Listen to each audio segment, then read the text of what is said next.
Dude, they didn't put this on the show. This is why Kevin cut me off at the very beginning and asked me a question before I finished my pitch. It's because I did the thing where I'm sitting on the couch and I go back to finish the pitch and I didn't like freeze. I just I had a longer pause than normal. So then he cut me off and then I froze. I was like, oh my God, where am I at in this pitch? My name's Zach. This is Brent.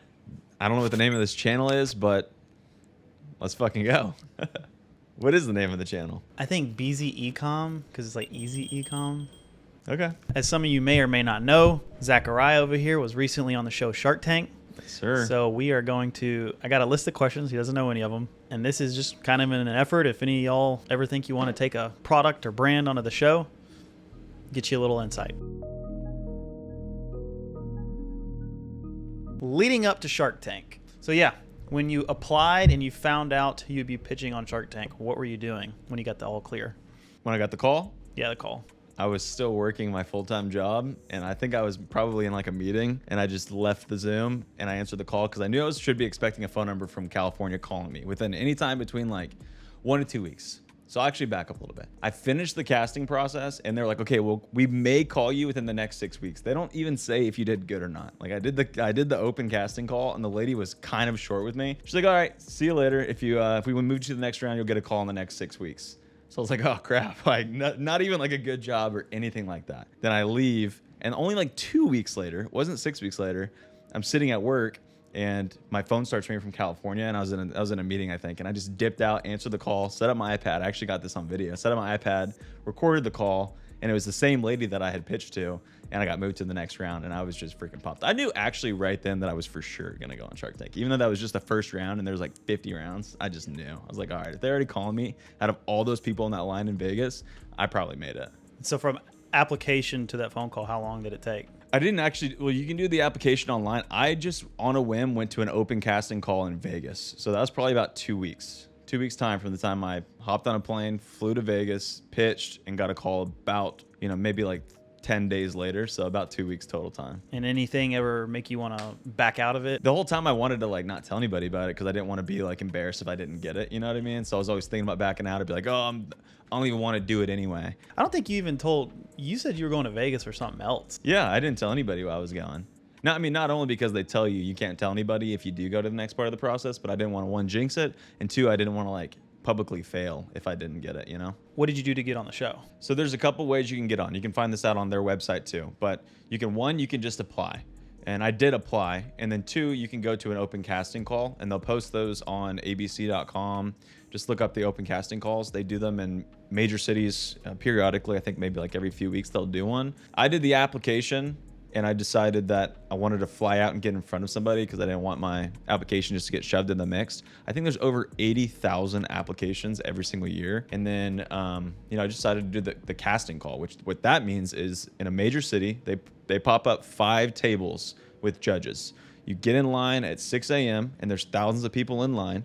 And as you're waiting in line, you see everybody else pitching in front of you. So there's 5 tables. You sit there and wait in line and you see somebody else pitch. You get 60 seconds to pitch your idea and your business to this judge that has probably very little to no business background. And you're pitching to them and you're watching everybody else do it. And while you're doing this, you have thousands of people behind you that can watch you do this. So it's a pretty nerve-wracking experience. But I got in line at like 6 a.m. You go stand in front of them, you give them your pitch, and then that's it. If you got what they want, or they think that you have what they're looking for, they'll give you a call and move you to the next round. But that is just the beginning of the process. But you have to get out there and definitely make sure that like you stand out. There's so many people, 80,000 applications a year, dude. I mean, you have to like really stand out for them. Zach, I do not deserve to rip you to pieces if you have sales. Okay. Do you have any? I do. I have about $2,000 in sales. Okay, I am now going to rip you to $2,000 in pieces. sales so far today. I have $456,000 in sales year to date. That's a great answer. That's a great answer. Thank you. That'll go down in Shark Tank history right there. Thank you. And I think a lot of it is the product, but a lot of it is the entrepreneur. They're looking for somebody that's going to be able to handle this. You can probably have like the most interesting product out there, but if you're not the right personality to represent your brand, you're not going to get moved to the next round. So you're right into the heat from day one. Oh yeah, There's bro. no You're thrown into the fire no from the mellowness. beginning, dude. 100%. Okay. All right. So explain the rehearsal. So you made it through the auditions. You did the Zoom meetings. Everything's. You got the call. So now you got to prep for the pitch. How did that go? I know what you did. It's pretty cool. So go through that. What did I do? The prep at the home. Yeah, like how I said everything. You had up. everything. Yeah. So you go through a long process, but you do have producers that are working with you the whole time. And I set up basically my set that I planned to do on the show at my house. And I would just practice it all the time because I think on the actual set, they probably tell you, I think you got like 4 minutes, maybe 5 minutes to do your pitch. So you have a lot of information that you want to fit in there, but you have to, 4 minutes will go by quick whenever you're trying to present your business, yourself, your numbers, all that stuff. So yeah, I just had a whole setup at my house, set up everything. It took a lot of iterations, I should say, to get it right. But it was just like a fake Shark Tank set in my house. Yeah, I didn't have a couch for a while. Yeah, because we used part of my couch for it. So it was just set up like that. And I practiced it, not like overwhelming amount. Like I'm not going to say I was sitting there doing it like 6 hours a day, but probably like 30, 45 minutes every single day. I'd get up there and practice it, film it, and see it. Because you'll learn a lot when you're watching yourself. Like you think you're a good talker. I'd stand up there and I'm like swaying back and forth while I'm trying to talk. Your hands are doing weird stuff. Your eyes are all over the place. So you have to really practice. Plus I knew I didn't set this up in my house, but I'd mentally fake having the 4 or 5 judges there. So I'd like, look around while I'm doing the pitch in my living room just to practice. But it definitely helped, man. Because when I got up there, I felt like a natural. The adrenaline just kicked in. I was good to go. How many weeks did you practice for? Or like how long did you have that set up in your house doing that? Probably about a month. The entire process was, and this is going to make people sound like scared to do it, but like the whole process, I mean, it was like 6 entire months, right? Yeah. Or longer. Yeah, it was about 6 months. From the application to when you about filmed? 6 months from the time that I flew to Vegas to the time that I pitched to the Sharks was about 6 months. So there was time in there that you didn't know you're going to go to the next round. So I'd be rehearsing at home, not knowing for sure if I was even going to make it. So there was days sometimes when I'm like, all right, dude, like I have bigger fish to fry. This might not even work out. I'm not going to put all my energy into this and it not, come to fruition. But I definitely spent, about 30, 45 minutes a day for 3-4 weeks after I was moved to that final round, not including Saturday or Sunday. All right, so I figured there's probably a moment where you're thinking, oh, I've got this, and another moment where you're thinking, this is going to go terrible. Oh, dude, yeah, the whole time. Dude. Go ahead. So, yeah, just go into those moments. Okay. So there's a few times when I thought it was going to go. I mean, I wanted to have that insane confidence in myself that everything was going to go good. Yeah. But a lot of that's fake. Like, I just convinced myself that everything's great, and I'm so confident because I think that eventually I'll believe that. But the real kicker was I felt great going up into this, up into like the day of filming, I'll say. I felt great. I woke up, got my clothes ironed. I was like all good to go. I rode from the hotel to set with another entrepreneur and company. And while you're in the green room waiting to pitch, you get to actually kind of hear the company before you. And she gets torn to smithereens. Is it like on speakers or you're hearing it through a wall? You're hearing it through a wall. She's behind you. So I could hear them going. Just like, grilling her. Yeah, they're like, you're terrible. Close your company down. You're not an entrepreneur. You. We're all over. And that's when I was like, holy shit, like this could actually ruin my business because I could go up there and completely just get demolished. They could tell me how bad I am, how bad this is. Maybe I shouldn't do this. Did she air? She still aired, and actually they gave her a better edit than what I heard. Like they didn't make her look as bad. They're not as savage as they used to be like that. I guess that's something that could be said too, is like on television, you've told me this, you were on stage for what, like 90 minutes? Yeah, a little over an hour and 15 or something like that. 90 minutes goes to... And they condense it down to 20 minutes. So they can make a terrible pitch probably sound great, and a great pitch sound horrible. Exactly. They keep the meat and potatoes, or whatever they say, in there. But yeah, it definitely depends on the editing. And you only get one chance. Like they say that too. If you go up there and you stutter, you can't go back and re-say your line. You know what I mean? Like they're going to put you stuttering in there. An entrepreneur from Van Alstyne, Texas, pitched his business on the ABC show Shark Tank. Or whatever. Like you can't be like, okay, wait, let me start over. Like, no, you're not doing that. You get one chance and you got to go.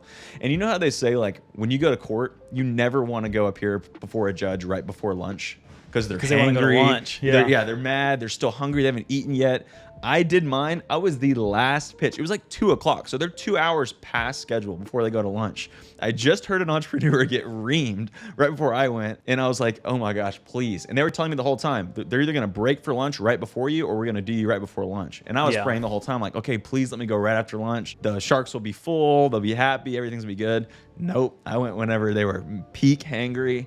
And I think that's why right before I walked out, you can tell right when I walk into the tank that Kevin had it out for me. Like he was making comments, like calling me like, I don't know, this baby or something when I walked in. So Zach, honey, sweetie, poopsie, baby. He's not Wait, done. let him finish. Oh, you're not done? I know you're excited. I am too. but- That's probably why he was like so ready to just like kind of try to shit on me, but who knows? So you thought you were gonna. That's when you thought I'm getting cooked. I thought I was getting cooked for a little bit for sure. Yeah. Well, luckily you didn't. All right. I mean, he tried, bro. He definitely tried to did. cook me. All right, so I know research of the sharks themselves was a big part of the whole process for Yeah. you. You knew everything about all of them. Yep. So what all did you research, and who did you want to partner with based off that? I came across a video on YouTube when I was walking on the treadmill at Lifetime, and somebody had done an analysis. Some just major Shark Tank fanatic had done an analysis on the percentage of people that got deals that smiled when they walked through the entrance, that mentioned something personal about each shark and something personal about each shark's business. So when I heard that, I was like, okay, I really need to do some research on these people because I know like the gist of each of the sharks that I was pitching to. But I spent the 2 weeks before probably doing some digging on it. I actually ordered Lori's book. She wrote a book called Invent It, Sell It, Bank It, something like that. I read her book, and I'm telling you, if you ever decide to go on Shark Tank, read that book because you learn way more about her Shark Tank and her thought process behind putting deals in than anything. That could be why I got the deal with her. I have a signed copy of that book too. Maybe it's worth more now. But that really taught me a lot. And then just doing like basic research, especially for my product because it's a parent. So when I looked up, I figured out how old each of the sharks' kids were if they had kids. You know, Mark had kids in their Which teens. was important in the pitch. And that ended up Yeah. working out. And Robert, surprisingly, his kids are super young. Like I think his oldest kid now is like 4 years old. So having the research on the sharks really helped you because whenever they gave you, objections or rebuttals, you kind of know like why they're giving you those objections. You know what I mean? So like when you feel like you know someone a little bit better, that's why in sales, you always spend the first few minutes with an introduction, getting to know people, where they're from, just like basic stuff. It helps you stay armed with rebuttals to come back and get to know them more personally. Plus, it shows them that you did your research and you looked into them, you did your due diligence, and I think it shows them that you care about this a little bit more than the average Joe. So at this point, everything's obviously becoming more real. What about inventory prep? So you're going on the big leagues, and you know that there's going to be a lot of sales in a short amount of time. Yeah. How did you prep? Prepping for inventory, ask somebody trusted, like Ship Squared 3PL or Brand IQ, or do a lot of research because the only advice that they give you, and Shark Tank themselves gives you zero advice that they don't want to be a part of this at all. Scary. Yeah. Liable or whatever, because your product could blow up to the moon and you have a ton of angry customers that are upset that they didn't get your product, and then the Shark Tank's on the hook and then they look bad. And then in the opposite side of things, you could have honestly a product that doesn't have a really good ideal customer profile that aligns with Shark Tank's audience, and you don't really sell that many and you overstocked, and then you want to blame the producers or whatever for telling you too much. So I didn't have a lot to go off of. I've had a lot of videos go viral, and I mean, as you know, most of my content before this was organic marketing. So like my most viewed video has 29 million views on YouTube, and those came through all in like 3 months. And I knew, looking at the viewership of Shark Tank, it's only a few million. So I kind of just went off of that. Like how many sales did I get per views on social media, and then use that to look at Shark Tank. But also knowing the people that watch Shark Tank are actually probably more aligned with the viewers that I would get on YouTube and stuff, because most people that are watching Shark Tank are families. So that lined up more, but it was still a guess. It was still a guess. I wasn't perfect on the exact amount. Have you went back and looked at the conversion to see if it was similar? No, I haven't yet. That'd be something interesting to Too look busy in at. the warehouse packing Yeah. everybody else's orders now. So when you first walked into the tank, moving into the actual show, is that the first time you met them, or y'all had small talk before that? No, not at all. Yeah. You got to see them briefly because you're on set for, I mean, I guess it depends on what the order in which you pitched. I was on set for about 4 hours, which on set means just like you see in the movies. I had my own little trailer studio that you go sit in, had snacks and stuff, and I was actually watching like a Perfect Match on Netflix to kind of like calm the nerves. It was making me laugh and stuff. But you sit there, so I kind of saw them, but they never met me at all. The first time you see them is when you walk out on the tank and you sit there in front of them, and you kind of see a glimpse of this on the show. Before you say like, your name, like before I said howdy sharks, you sit there and you have to look at them for 60 seconds, which is like, feels like 10 minutes because you're sitting there and they have to get shots of like you and all the sharks making eye contact. So you sit there, you walk out, you stand right on your spot, and you just look at all of them like this. And you kind of, I was just smiling because I read online that smiling makes them think you're more friendly. I felt like a robot. It's a lot of adrenaline going, but smile at all of them and then you just go for it, dude. So when you first stepped on set, was there anything that surprised you or any good funny moments? I always thought that the rocks in the water as you walked in were like fake and they were just like a TV screen. But all that set is real. The set was the same set back in the whenevers that Wizards of Waverly Odd. Wizards of Waverly Place. No, not that. I'm tripping. Wizard hard. of Oz? Wizard of Oz. Oh yeah, because it's in that big giant Yeah. filming studio area in Giant. California. I mean, this is like I saw a picture. I don't know if you showed it to me or someone else, but like the rest of the room that the set is in, I did not realize it's a warehouse. exactly. It's a warehouse. It's giant. It's freezing cold in there. It's just it looks way better even in person than it does on the show. Like it is a massive spot. And then they have actually a live audience of producers that kind of to the left. You can't see them while you're pitching, but they're to the left watching the sharks. But I think that was surprising just how much bigger the set was than it looked in real life. I don't know who showed me that picture, but Yeah, I I don't think it was me shocked. because I wasn't even allowed to have my phone back there. So Yeah. Oh, yeah. I think you could go in, maybe going back a little before the pitch, like you weren't allowed to nothing. contact anything. You had that trailer and that was it, right? Yep, had a trailer, had my phone in there, but there's no like, even if I took pictures in there, you wouldn't even know I was on set at Shark Tank. There's like no talking about, like there's no logos or anything like that. It's super hush because you also have to remember this too. And I assume this is public so I can talk about it, but I think they film like 150 companies and only 80 make air. So even still at this point, when I'm up there pitching, you don't know for sure if you're going to make it. That's why coming prepared and like kind of talking to somebody that like knows what they're doing or have done it before will make you feel a lot more confident going through the process because there is a lot of uncertainty as you go through it. So which sharks were the most intimidating, and were there any that were different off camera that you didn't expect? The sharks that I'd say that, I mean, I don't think any of them were really that intimidating. I think Kevin was trying to like mess with me, but Yeah, he tried to pump fake you. he tried to like, but you know, I've seen the show enough. I've been watching the show since I was in high school, and they didn't really intimidate me. I was intimidated, but not one or the other was more intimidating than the other. I will say that I thought Daniel Lubutsky came off just as kind, which is also the name of his company, in person as he was in real life. Mark Cuban was actually super nice to me too. I was worried that he could be a little bit of a firecracker one way or the other, but he seems like such a chill guy on like social media and stuff anyway. I've also just seen him go off on people sometimes for, you know, like claiming diet stuff that isn't really diet he doesn't like. And then lastly, how they acted. Kevin was super nice. I saw him after I filmed. He was ordering like a espresso or something from the coffee bar, and he was just like extremely overly nice to the workers, which I saw that just kind of out of the corner of my eye, and I thought that was super nice.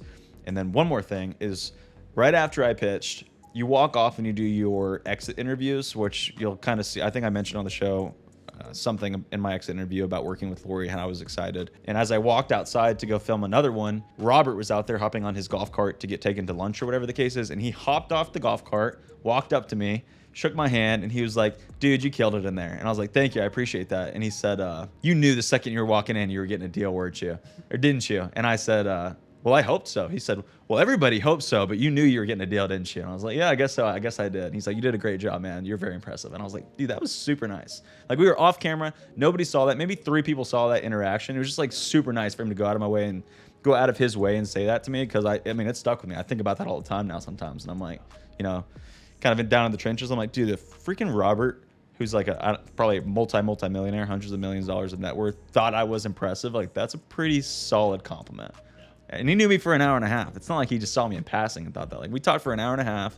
He is specifically tried to roast me, not necessarily roast me, but didn't see the value in the product. And then like by the end of it, he kind of did see it. So, you know, I think that was really nice of him. During the pitch, did you ever just blank out? And if so, how'd you recover?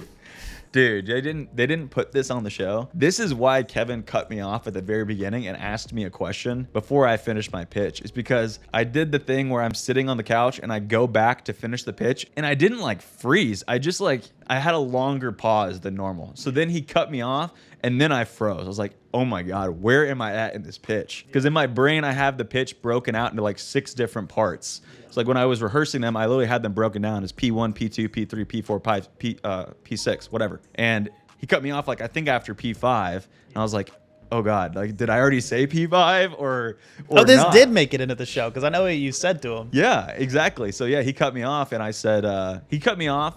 And boom, start charging without ever worrying about your charger or the cables, growing legs, and going missing again. So Zach, honey, sweetie, poopsie, baby. He's not Wait, done. let him finish. Oh, you're not done? I know you're excited. I am too. Yeah, but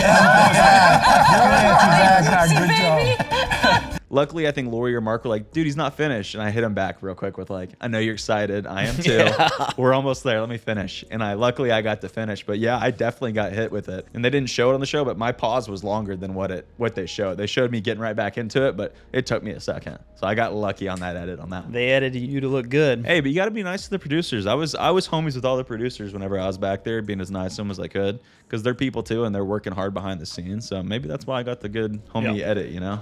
So yeah, did the Sharks give you any light bulb moments? They give you any insight on logistics, just business management? They gave me some insight on retail. You know, it didn't show it at all on the show, but we talked about with Lori about going retail. You know, Kevin always villainizes it and whatnot. But one thing, she just held up my packaging, and I already knew this at the time, that it wasn't retail ready. It's clearly just like an e-commerce branded type product, and I've rebranded it since then, but still haven't updated it to fit on retail shelves. But kind of talked about sleeves, and what sleeves are is they go around the packaging. They have a hang tag on them, so they can either be hung or just set on the shelves.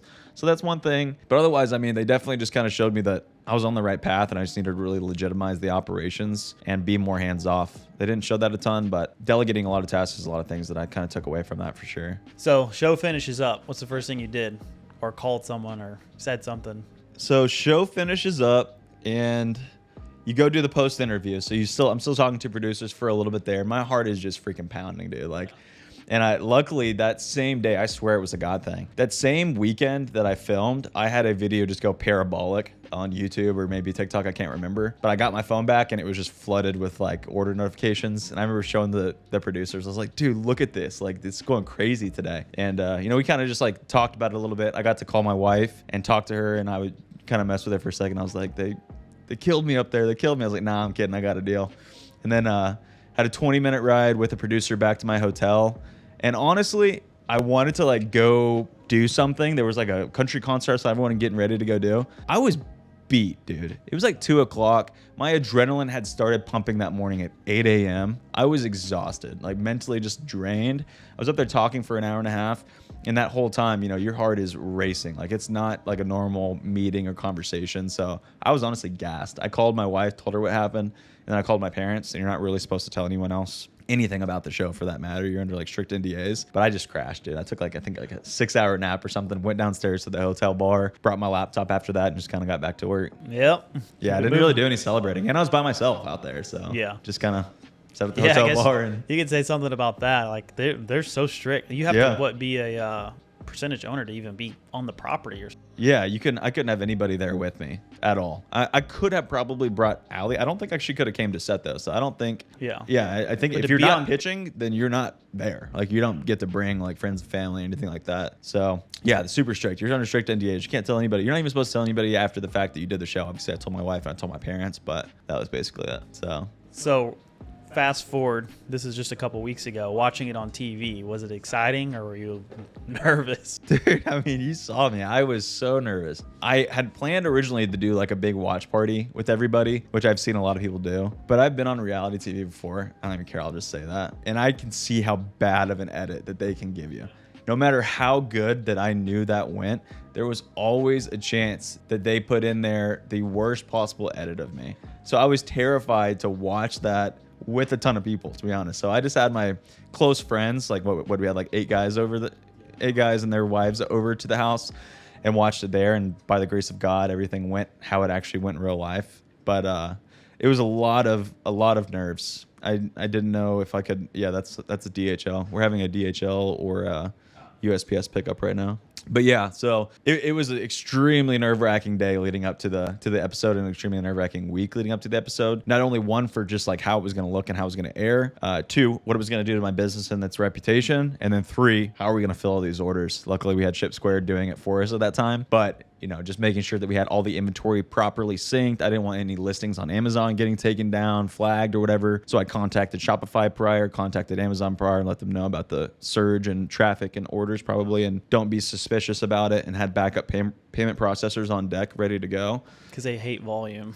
Yeah, I guess they hate scale, man. So all that was there, and luckily I had everything lined up, and we celebrated by going to Choctaw for a little bit that night. We actually won we ran it up. We did. We won just some me and money you. at Choctaw that night. Everyone else lost their ass. Play a little roulette. You got to play it nice, soft, and slow. It was a fun night. And for then sure. like your last 2 games all in. Yeah. Oh yeah. You had that freaking dial in your eye on that last roulette, dude. You got down to like, I was up like. Oh, it was blackjack actually. Yeah. Yeah. I was up 400 and I was martingaling. I was losing it all, so I martingaled the last 2. That last hand was like a $200 Yeah, hand. I know, I got it all back. I know. Walked out with $600 and that paid for a new T-top on the boat. I saw the look in your eye. I could tell you were not going to take the loss, and I think you needed like you need like a $5 tip or something. I was like, I didn't say anything. I was like, here you go, take it. And you just kept going, bro, and it hit. So that was a very lucky day overall for sure. You got to know when to hold them, know when to fold them. Yep. So once the show aired, did you have any big spikes in orders, and how'd you tackle them? We had a computer set up in the kitchen when the show aired. I think at the max point we had anywhere from like 8,000 to 9,000 site visitors at one time, right? Yeah. Something like that, or within It was a 10 high, minute man. span. We got it or on something video, like that. so- Yeah, I think it was like within a 10-minute span. But yeah, the night of was definitely the biggest spike, and then since then it's just been like my new baseline has increased. So the night of was definitely the biggest night, and it was insane. It was awesome. If you would have asked me that a year ago, the big spike would have freaked me out. I'd be like, oh my God, how am I going to pack all these orders now? But it was all set up now. Obviously, I had planned for this month in advance, and I just knew all the orders were going to get filled out. It aired on a Friday, and by Saturday, all of the orders were already out. So if you ever went back onto Shark Tank, not to pitch Permaplug, but to pitch something else, what would be on the checklist of things you didn't do that you would have done? Okay. Yeah, there's a lot of things. What I'll tell people now and how I'll teach people that ask me for help with this in the future is to do a lot better preparation. And I'll tell you that I thought I was fully prepared, but I relied on a lot of the viewership of the show to take over, And what I should have done in hindsight is prepare so many pieces of content that integrate with Shark Tank already that it was all ready to go, and keep the momentum going. Because afterwards, I scrambled to get content put together with clips of the episode and Shark Tank related content and stuff like that.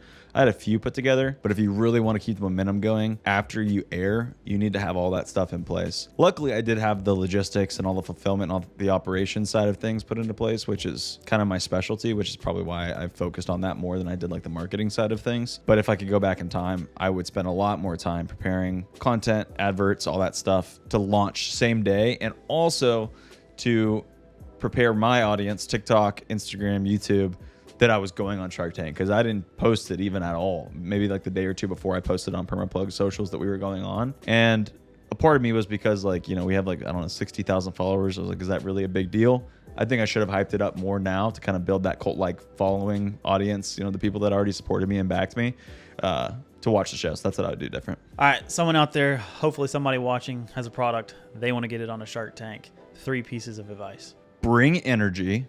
Know your numbers like the back of your hand. Do something to stand out. I got so lucky that whenever I was pitching to my judge at the open casting call, out of all of the tables, and I swear on my life, not a single one of them had an outlet behind it. And I didn't get to choose which judge I was going to. They just randomly select you. I went to the judge, and I didn't even know it until I was standing in front of her that she had an outlet right behind her. And by the grace of God, she had a charger plugged into that outlet. So I got to make a reference to my product as I was pitching to her. That was all luck, but it stood out, and I promise you that's something that she remembered. So bring the energy, know your numbers like the back of your hands, because even the casting producers, they'll try to catch you off guard. I was pitching, and she actually cut me off to ask me my numbers, because they want to know if you know this shit or if you're just here to get clout or get attention, or you're just a fan of the show and you want to get on the show. And then lastly, do something to stand out, because the show's been on for 16, going on 17 seasons now. Think about how many people that they've seen. A lot. Even if they have a dope product, do something to stand out. So figure out your way to stand out. Make sure they remember you, because the producers at the end of the day, they're just people. They make notes. You guys know, you're in a meeting, you take a note, something's cool, you forget about it, gets crumpled up, tossed in the trash. So you got to do something to make sure that they remember you. So yeah, that's some insight into Shark Tank. If you're thinking about taking your brand or your product onto there, hope that helps. You got anything to fill in behind that? No, drop a comment if you have any questions. I'm happy to help people. It's kind of like one of the funnest things I get to talk about. So Yeah, have you had a lot of people reach out for help yet? I've had a few people DM me, but not really for help. Just like give me their feedback on the show or like offer unsolicited advice. You had the which critiques, is awesome. yeah, all the critiques on Twitter. You know, if I was this, I'd do this. That's awesome. I'll take all the feedback I can get. But yeah, man, if y'all are interested in e-commerce content, I'm Brent, that's Zach. We run Ship Squared, a 3PL logistics company specializing in direct-to-consumer fulfillment. That's how Zach fulfilled all these orders in a short amount of time. We work with everyone from 5 orders a week to 50,000 orders a month. Yep, absolutely. Amazon, Etsy, eBay, Shopify, wherever you sell, we fulfill. We're going to start regularly releasing this kind of content. Ideally, we help you guys start an e-commerce brand or grow your e-commerce brand, so hopefully you become one of our 3PL partners.